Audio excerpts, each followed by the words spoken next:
Good morning class. Welcome to a daily current affairs on paper Hindu. So ee roju important articles evaithe unnayo chuseddam.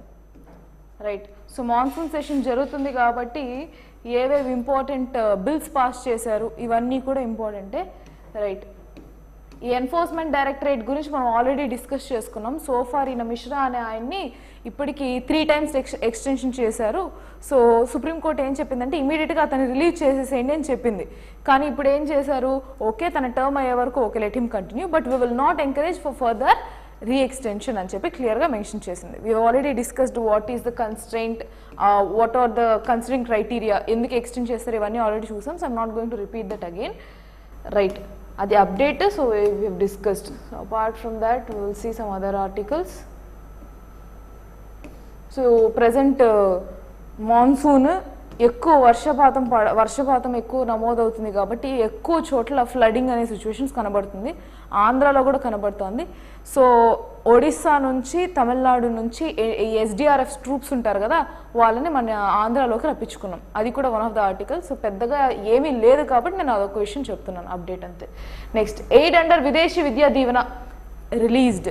So విదేశీ విద్యా దీవెన అంటే అది top 50 కాలేజెస్లో కానీ వరల్డ్లో top 50 colleges యూనివర్సిటీలో కానీ ఎంట్రీ వచ్చినప్పుడు రెస్పెక్టివ్ క్రైటీరియా ప్రకారము ఎస్సీ ఎస్టీ ఓబీసీ ఈడబ్ల్యూఎస్ ఈ కేటగిరీస్లో ఉన్న వాళ్ళకి ఆ విదేశీ విద్యా దీవెన ఫండ్ అనేది ఇస్తారనమాట. సో వాళ్ళ అమౌంట్ అనేది గవర్నమెంటే బేర్ చేస్తుంది.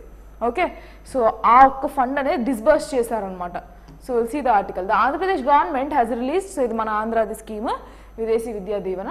So Andhra Pradesh government has released 45.53 crore under Jagananna Videshi Vidya Deevena, benefiting 357 students in top 50 universities abroad. So top 50నే మళ్ళీ ర్యాంకింగ్లో టాప్ 50 ఉన్న యూనివర్సిటీస్కి మాత్రమే అప్లికబుల్. వాళ్ళకి ఆ తర్వాత వచ్చిన యూనివర్సిటీ కూడా లెక్కలేదు. ఇది టెక్నికల్ కోర్సెస్లో పోల్చుకుంటే ఎంబీఏ కోర్సెస్లో ఈజీగా వస్తుంది.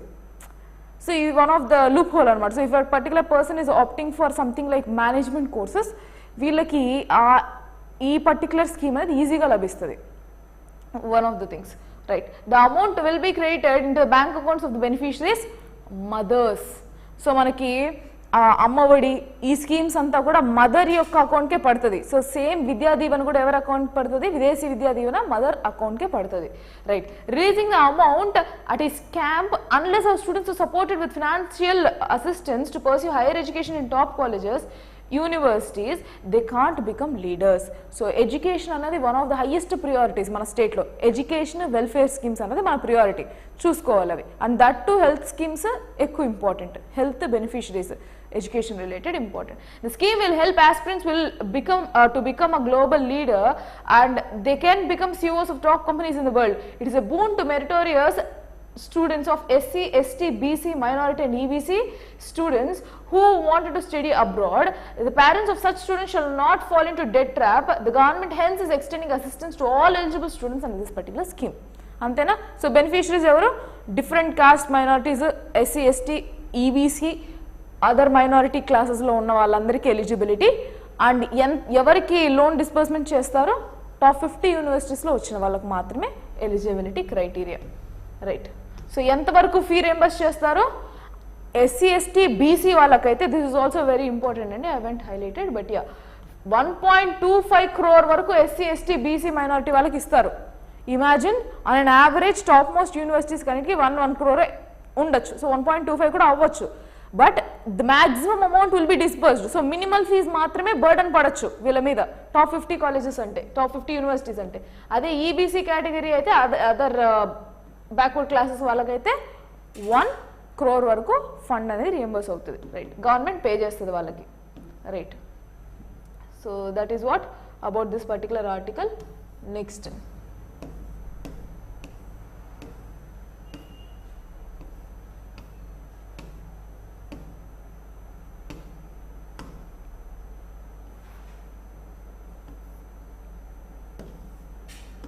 yes, stapled visas for Arunachal athletes unacceptable India. So ఏంటి ఆర్టికల్, చైనా గవర్నమెంట్ ఏం చేస్తుందంటే అరుణాచల్ ప్రదేశ్లో ఉన్న అథ్లెటిక్స్ ఎవరైతే ఉంటారో అథ్లెట్స్ ఆర్గనైజేషన్స్ ఉంటాయి కదా, స్పోర్ట్స్ పీపుల్ యొక్క గ్రూప్స్ ఉంటాయి కదా, వీళ్ళందరికీ స్టేపుల్డ్ వీసాస్ అని చెప్పి వాళ్ళ చైనా వీసాస్ ఇచ్చేస్తుంది వాళ్ళకి. అంటే వాళ్ళు చైనీస్ యొక్క సిటిజన్స్ అన్నట్టుగా స్టేబుల్డ్ వీసాస్ ఇష్యూ చేస్తుంది వాళ్ళకి. దీనివల్ల ఏమవుతుంది, వాళ్ళకి చైనా ఒక గవర్నమెంట్ బెనిఫిషరీస్ వస్తాయి, ఇటు ఇండియా ఒక గవర్నమెంట్ బెనిఫిషరీస్ వస్తాయి. బట్ మెయిన్ ఇష్యూ ఏంటి, వాళ్ళు చైనా యొక్క రెసిడెంట్స్ అన్నట్టు వాళ్ళు క్రియేట్ చేస్తున్నారు. దిస్ ఇస్ ద మేజర్ ఫ్లా అనమాట, రైట్. సో దాని మీద ఇండియా చాలా అడ్వర్స్గా రియాక్ట్ అయింది. You can not issue to our citizens this stabled visa అని క్లియర్గా మెన్షన్ చేసింది. ద ఎక్స్టర్నల్ అఫేర్స్ మినిస్టర్, ఎవరు external affairs minister? Mr. Jaishankar. So our ministry even chepparu slams China's move, says it will respond suitably. The New Delhi agrees with Beijing's statement that Modi Xi discussed bilateral ties during G20 summit in Bali last November. So Bali lo jarigin G20 summit last year jarigindi. Ee year ekkada jarugutundi? ఢిల్లీలో జరుగుతుంది, అంటే మన India ప్రెసిడెన్సీలో జరుగుతుంది. So బాలీలో జరిగినప్పుడు మేము discuss చేసుకున్నాము ఈ బైలేటరీ issues గురించి అని చైనా ఒప్పుకుంది. But again what they are trying to do, they are going to issue, they are trying to issue this stapled visas for Arunachal Pradesh athletes. So terming the Chinese decision to revive the practice of stapled visas for India's sportsmen from Arunachal Pradesh is unacceptable. India on Thursday lodged a strong protest and said that it would respond suitably after Beijing refused to give normal visas to 3 wushu players. Stapled visas iste enti vallu ma citizens anatuga వస్తుంది అనమాట, right. So the athletes were part of 12-member team bound for the World University Games in Chengdu on Wednesday night. The team was held back after the government realized that the 3 athletes belonging to Arunachal Pradesh have been given stapled visas, which denotes China's contention that India's state is a disputed territory. అర్థమవుతుందా? ఈ స్టేపుల్డ్ visas ఇస్తే ఏమవుతుంది, అరుణాచల్ ప్రదేశ్ కదండి మన north east place, అంతేనా, సిక్కిం ఈ north east place, ఇది India అనుకున్నప్పుడు ఈ అరుణాచల్ ప్రదేశ్లో ఈ డిస్ప్యూటెడ్ ఏరియా అని చెప్పి ఇండికేషన్ దగ్గర, డిస్ప్యూటెడ్ ఏరియా అంటే ఏంటి, ఇది మాదైనా కావచ్చు లేదా చైనీస్ అయినా అవ్వచ్చు, అక్కడ ఆ అంబిక్విటీ సిచ్యువేషన్ వాళ్ళు ఆ ఏరియాస్కి సంబంధించిన వారు అని స్టేపుల్డ్ వీసాస్ ఇష్యూ చేసింది. ఓకే, దాని మీద చాలా స్ట్రాంగ్గా రియాక్ట్ అయింది India. That will protest against this and will act accordingly. So మేము ఎక్కడ ఏం చేయాలో మేము మాకు తెలుసు అన్నట్టు మాట్లాడింది, right. So yes, will act suitable అని చెప్పింది, right. Will go with the next article. Again they mention అదే G20లో మేము డిస్కస్ చేసుకున్నాం last year and right now we're going to discuss further on this అన్నట్టు చెప్పింది, right. Good morning, Kumara, right? Kumara or Kumaro, right? India is recognized as a voice of peace, security, Jaishankar. So nothing in this article, just I'll give you a gist. Emani cheparante, it is an unprecedented and complex, amid an unprecedented and complex geopolitical situation, India is now recognized a voice that speaks for all and stands for peace, security, prosperity, External Affairs Minister Jaishankar said in Parliament on Thursday. So ఇండియాని world ఎలా చూస్తుంది, వాళ్ళు ఎలా consider చేస్తున్నారంటే world image ఇండియాని, it stands for peace and security. So India మాట్లాడుతుంది, India ఒక point గురించి డిస్కస్ చేస్తుంది, ఆర్గ్యుమెంట్ చేస్తుంది అంటే it is not only for its own self interest but for the security peace of the world అని present world నమ్ముతుంది అని ఈ మనిషి చెప్పారు. Who is that person? External Affairs Minister. So making a suo motu statement on latest developments in India's foreign policy in both the houses of parliament, he said India's G20 presidency has served as a catalyst in invigorating the country's foreign policy and also realization the vision of Atmanirbhar Bharat and Vikshit Bharat. So idi updation anamata. So far what we have learned, ఆత్మనిర్భరత భారత్ అదొకటే చదువుకున్నాం. Next ఏంటి, వీక్షిత్ భారత్ అంటే developed country అని.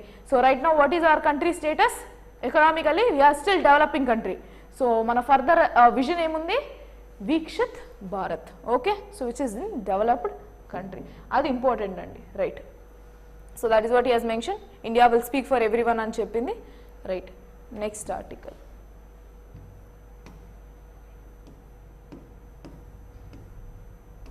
So more of political news we will see later. In no confidence bill యొక్క update, once if it is done then we will see. Our discussions అన్ని అయిపోయిన తర్వాత we will see what is actually happening, right. Cinematograph bill aimed at curbing piracy passed by Rajya Sabha. So Rajya Sabhalo ఈ particular bill pass అయింది. ఏంటిది, cinematograph amendment bill 2023. So against piracy అనమాట. So Rajya Sabha on Thursday pass the cinematograph amendment bill 2023 that introduce stringent anti piracy provisions and expanding the scope of the law from censorship to cover copyright also. ఏం చేస్తున్నారు వీళ్ళు? ఇప్పుడు piracy related issues మనం చూసినట్లయితే ఏవైతే online ప్లాట్ఫామ్స్లో వస్తున్నాయో, లేదంటే థియేటర్లో మూవీ రిలీజ్ అయితే సగం మూవీ మనకి ఆన్లైన్ ప్లాట్ఫామ్స్లోనే దొరుకుతుంది, రైట్? సో ఇది ఒక్కటిని కాపీరైట్ ఇష్యూని కూడా ఇంట్రడ్యూస్ చేసి స్ట్రింజెంట్ యాక్షన్స్ ఇన్వాల్వ్ చేయడానికి ఈ పర్టికులర్ అమెండ్మెంట్ అనేది తీసుకొచ్చారు. So what are those stringent actions? The bill proposes a jail term of 3 years jail term and fine up to 5% of films production. అంటే ఆ ఫిల్మ్ ప్రొడ్యూస్ చేయడానికి పడిన కాస్ట్లో 5% కాంపెన్సేషన్గా ఇవ్వాలి వాళ్ళకి. And apart from the 3 years jail కూడా పడచ్చు, రైట్? హూ యూజ్ ఎనీ, ఎవరికి పడుతుంది ఇది?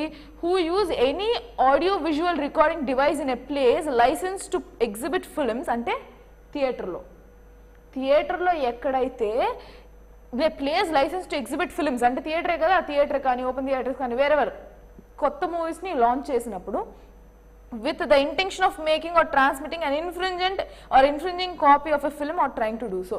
సో స్టేటస్లు పెట్టుకునేది ఇవంతా ఫైన్, బట్ మెయిన్ ఇష్యూ ఎక్కడ వస్తుందంటే ఆ ఉన్న డేటాను కాంప్రమైజ్ చేసే ఇది జరిగినప్పుడు వాళ్ళ మీద స్ట్రింజెంట్ యాక్షన్స్ అనేది తీసుకుంటాము అని చెప్పారు, right? So bill also amends different areas. వీళ్ళు సర్టిఫికేషన్స్ ఇస్తారు కదా మూవీస్కి, ఏ సర్టిఫికేట్, డిఫరెంట్ సర్టిఫికేట్స్ ఉంటాయి. ఆ ఏజ్ క్రైటీరియా ఫర్దర్గా స్ప్లిట్ చేసింది. U/A 7+, U/A 13+, U/A 16+ అన్నట్టు డిఫరెంట్ క్రైటీరియాస్ కూడా తీసుకొచ్చింది. Okay, that's all for the amendment bill. Will see later. Next,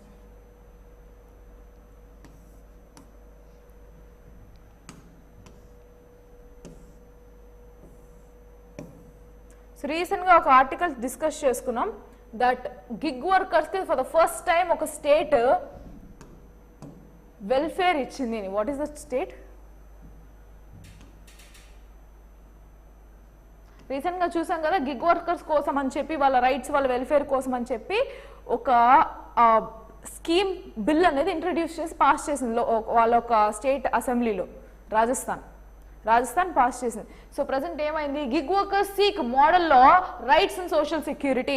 so ఎవరైతే లేబర్ లాస్ ఉంటాయి కదా, లేబర్ కోడ్స్, ఆ కోడ్స్ కాకుండా ఎక్స్క్లూజివ్గా ఉన్న వాళ్ళందరినీ కూడా వీళ్ళకి సపరేట్గా గిగ్ వర్కర్స్ కింద వెల్ఫేర్ స్కీమ్ అనేది Rajasthan for the first time in the country they introduce. So ఒక పర్టికులర్ స్టేట్ ఇంట్రడ్యూస్ చేసినప్పుడు now they are demanding for India as a whole. Okay, so yeah, let's see. The National Coordination Committee on Gig Workers on Thursday protested in front of Parliament demanding a model law for the sector so that these workers will get job and social security. So gig workers అంటే ఎవరైతే temporary బేస్డ్లో work చేస్తారో, so ఒక company నుంచి ఇంకో company move అవుతూ ఉంటారు in a temporary basis. Suppose ఒక కంపెనీకి ఒక పర్టికులర్ రిక్వైర్మెంట్ వచ్చింది, బట్ ఆ రిక్వైర్మెంట్ కానీ సాల్వ్ అయ్యాక మళ్ళీ వాళ్ళ యొక్క అవసరం అనేది ఆ కంపెనీకి ఉండదు. So what they do, they go for a contractual basis where they'll bid in an online platform, ఒక ఆన్లైన్ కానీ ఆఫ్లైన్ ప్లాట్ఫామ్ కానీ వాళ్ళు బిడ్డింగ్ వేసుకుంటారు. సో ఇంత వర్క్ ఉంది, ఈ వర్క్కి మీకు ఎంత కావాలి అని, సో మేము ఎస్టిమేటెడ్ కాస్ట్ ఇంత ఇస్తాము అని. If whoever are interested they will ask for the amount, ఆ బిడ్డింగ్ చేసుకుంటారు. Whoever bidded for the lowest amount వాళ్ళకి ఆ పర్టికులర్ టాస్క్ అనేది అలొకేట్ అవుతుంది. So this is the continuum process అనమాట. ఇక్కడ ప్రాబ్లం ఏమొస్తుందంటే this is the temporary based allocation. ఒకసారి ఉండొచ్చు జాబ్, ఒకసారి ఉండకపోవచ్చు. ఒక పీరియడ్ మొత్తం, ఒక క్వార్టర్ మొత్తము, లేదంటే పీరియడ్ మొత్తం వాళ్ళు అన్ఎంప్లాయ్గా కూడా ఉండొచ్చు. సో ఇక్కడ ఏంటి ఇష్యూ? వీళ్ళకి జాబ్ సెక్యూరిటీ, సోషల్ సెక్యూరిటీ లేనట్టే. No other benefits. For suppose if you go for any IT sector job or government sector job, you have certain benefits. So మీకు గ్రాడ్యుయేటీ అని చెప్పి, పిఎఫ్ అని చెప్పి కంపెనీ వదిలేస్తే ఆ తర్వాత వచ్చే ఎక్స్ట్రా బెనిఫిట్స్ అంతా కూడా మీకు అకౌంట్కి డెబిట్ అయిపోతాయి, క్రెడిట్ అయిపోతాయి. సో అలాంటివేవి లేకపోవడం వల్ల మాకు అది క్రియేట్ చేయండి, give that particular social and job security for all the gig workers అని చెప్పి ప్రొటెస్ట్ చేశారు, రైట్?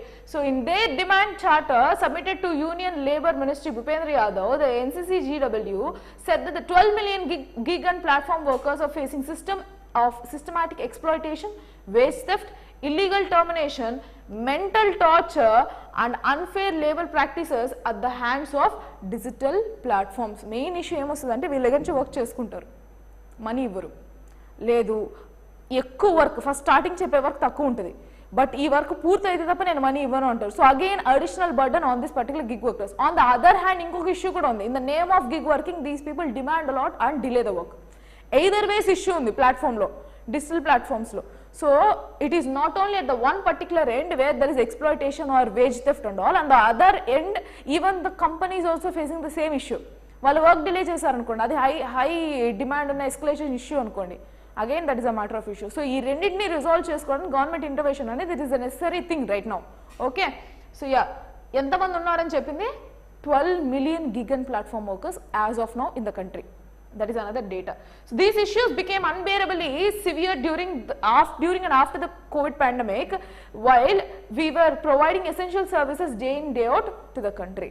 ఎందుకు ఈ గిగ్ వర్కర్స్ ఏం చేశారంటే, చాలా మందికి COVID-19 పాండమిక్ అప్పుడు జాబ్స్ పోయాయి. సో ఎవరైతే పర్మనెంట్ బేసిస్లో వర్క్ చేస్తున్నారో వాళ్ళందరూ కూడా ఈ గిగ్ వర్కింగ్ అనేది స్టార్ట్ చేశారు. సో వీళ్ళు ఏం చెప్తున్నారు, COVID-19 పాండమిక్లో service whatever the supply chain management ఏదైతే డిస్రప్షన్ జరిగిందో వాటిని మేము కవరప్ చేస్తూ వచ్చాం. So we maintain and circulated the economy, but still we are not getting the job or social security which is the need of the hour అని చెప్పారు. Okay, fine. So the committee said that the platforms not recognize themselves as employees, yet they control every aspect of their work, exploit them without accountability and redressal mechanisms or minimum wages. So వీళ్ళ అడిగిన requirement ఏంటి? మాకు minimum wages కావాలి, recognition కావాలి, job security అనేది కావాలి. So exploitation జరగకుండా ఉండాలి అని చెప్పారు. రైట్. సో అది ఎందుకు ఇంపార్టెంట్ అంటే, రీసెంట్గా రాజస్థాన్లో పాస్ చేశారు కాబట్టి వీళ్ళు డిమాండ్ చేస్తున్నారు. Their argument is that. Right. No accurate count of PWD, physically handicapped people. So PWD population says parliamentary panel. So present parliamentary panels అనేది స్టాండింగ్ కమిటీస్ ఇవన్నీ రిపోర్ట్స్ ఇస్తూ ఉంటాయి కదా, ఏముంది ప్రజెంట్ ఇష్యూస్ అని. సో స్టాండింగ్ కమిటీ ఇది ఎందుకు వచ్చిందో కూడా బ్యాక్గ్రౌండ్ చెప్తా. నేషనల్ ఫ్యామిలీ హెల్త్ సర్వే, ఇది ప్రజెంట్ 5th రిపోర్ట్ ఉంది మన దగ్గర.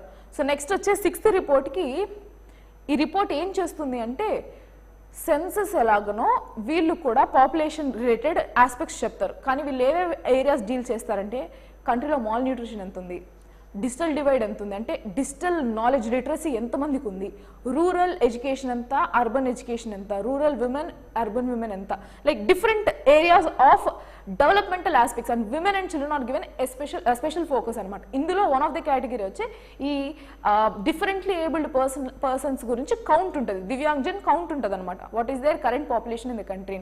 సో ఈసారి వచ్చిన ఆర్గ్యుమెంట్ ఏం చెప్పారంటే, existing government no need to go for the count of differently abled people అని చెప్పారు.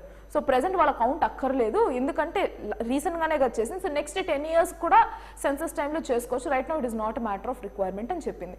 సో దానికి ప్యానల్ ఇచ్చిన రిప్లై. సో ఆ బ్యాక్ డ్రాప్లో ప్యానల్ అనుకున్న దానికి ఇచ్చిన రిప్లై ఇదనమాట. So will see. Standing committee ask officials to use every resource to correctly estimate specially abled persons population until census results are out. As of now census ఇంకా ఇవ్వలేదు కదా, it Hess been postponed. Actually ఎప్పుడు వచ్చి ఉండాలి? 21కి వచ్చి ఉండాలి. But because of the pandemic they've been postponing it, ఇంతవరకు చేయలేదు. సో వీళ్ళు ఏం చెప్పారు, ఎగ్జిస్టింగ్ ఉన్న అన్ని రిపోర్ట్స్ని క్యాల్కులేట్ చేసుకొని యాప్ట్ వాల్యూ ఏదైతే ఉంటుందో దాన్నైనా తీసుకోండి until census results are out అని చెప్పింది. Right. So already under fire from rights activists and the opposition over dropping disability related questions in the 6th round of National Family Health Survey. అదేనా నేను చెప్పింది? NFHS సర్వేలో 5th అయిపోయింది, ఇప్పుడు 6th round జరుగుతుంది. అందులో డిఫరెంట్లీ ఏబుల్డ్ గురించి క్వశ్చన్సే లేవు, ఒకప్పుడు ఉన్నింది. సో ఇప్పుడు దాన్ని తీయడం వల్ల డిఫరెంట్ యాక్టివిస్ట్ క్వశ్చన్ చేశారు. Why did you remove? ఎందుకు? అందులో బెనిఫిషరీస్ ఉంటారు కదా. సో మీకు డేటా తెలిసినప్పుడే కదా ఎవరు టార్గెటెడ్ బెనిఫిషరీస్ అని తెలిసేది, స్కీమ్స్ ఎవరి కోసం ఎన్ని పెట్టాలి అని తెలిసేది.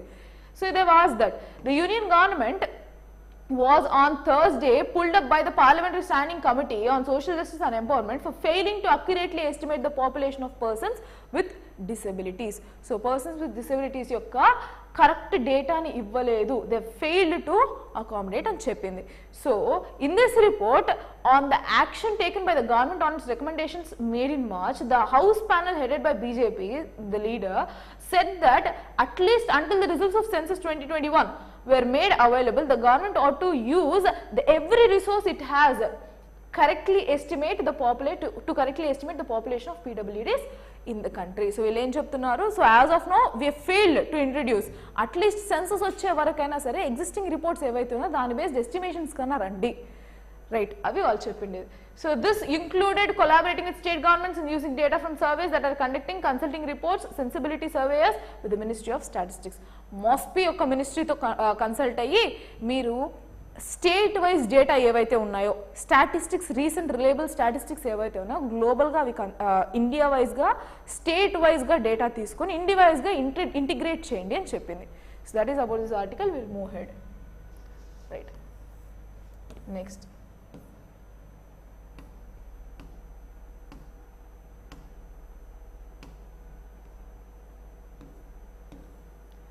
PLI scheme, production linked incentive. So government may extend PLI scheme to chemicals, petrochemicals. So ఈ PLI scheme ఎలా అంటే based on manufacturing, based on ఆ గూడ్స్ సెల్లింగ్ ఎంత ప్రాఫిటబుల్గా ఉంటుందో దాన్ని బేస్ చేసి ఇన్సెంటివ్స్ అనేది ఇస్తారు. 4 to 5% ఇన్సెంటివ్స్ అనేది ఆ పర్టికులర్ కంపెనీకి లేదా మ్యానుఫ్యాక్చరింగ్ బాడీకి ఇస్తారనమాట. సో దాన్ని కెమికల్స్కి, పెట్రోకెమికల్ ఇండస్ట్రీస్ కూడా ఎక్స్టెండ్ చేస్తాము అని చెప్పి నిర్మలా సీతారామన్ చెప్పారు. So who is Nirmala Sitharaman? Finance Minister. So our Union Finance Minister has mentioned that we will be extending PLI scheme to these sectors. ఎందుకు? సో పెట్రోకెమికల్స్, కెమికల్స్ అన్నది దాని మీద మనం మేజర్గా ఇంపోర్ట్స్ మీద రిలే అయినాం. Like we are not manufacturing much. So there is a gap in chemicals and petrochemical industry.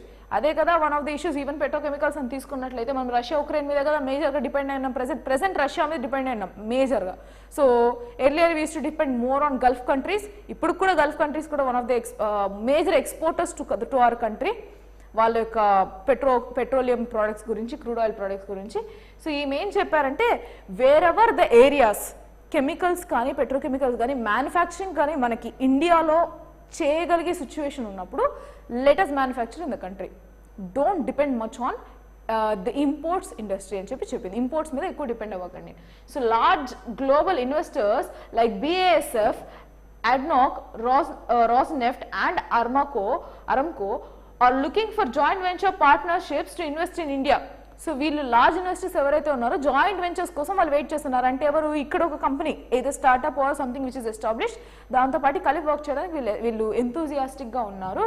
So she said that it is open to introducing PLI, production linked incentive scheme for investments in chemical and petrochemical industry. So unless you are able to bring in that element when becoming a partner in global big investors, India is not going to benefit.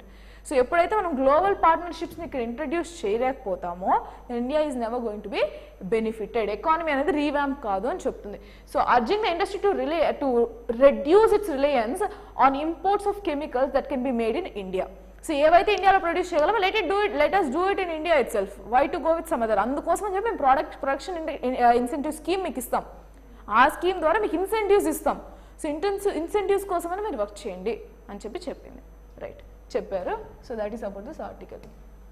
Right, next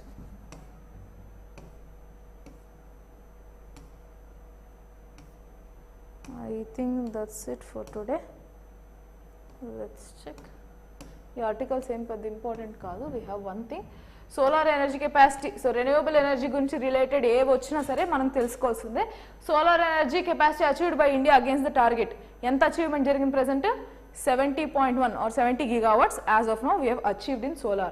So another 55.6 gigawatts is under construction according to the government. So as of now ఎంత construction ఉంది? ఇంకా 55 gigawatts అంటే total ఎంత ఉంది? 125 gigawatts construction రెడీగా ఉంది. Like this is rightly in under construction 55, but overall the estimation would be 125 gigawatt అని అర్థం చేసుకోండి.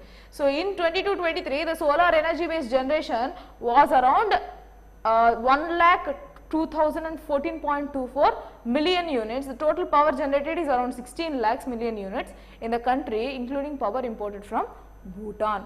భూటాన్ నుంచి పవర్ ఇంపోర్ట్స్ చేసుకొని వాళ్ళకి ఇంత అని చెప్పి మనీ ఇస్తాం అనమాట. చిన్న కంట్రీ కదా, సో దాని నుంచి మనం తీసుకొని వాళ్ళకి ఇంత అని చెప్పి ఇన్సెంటివ్స్ ఇస్తాం. సో ఇది టోటల్ మనం గుర్తుపెట్టుకోవాల్సిన నెంబర్ వచ్చి 50 అండ్ ఇంకా 55.6 అండ్ 70.1 గిగావాట్ గుర్తుపెట్టుకోవాలి. రైట్.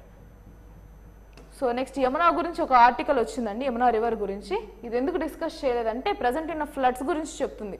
అక్కడ ఇన్ఫ్రాస్ట్రక్చర్ సరిగా లేదు, కన్స్ట్రక్షన్ సరిగా జరగలేదు, వాటర్ అందుకే పైకి వచ్చేస్తుంది, flood plains, 60-year high. I'll just give you the gist because there is nothing more in this article.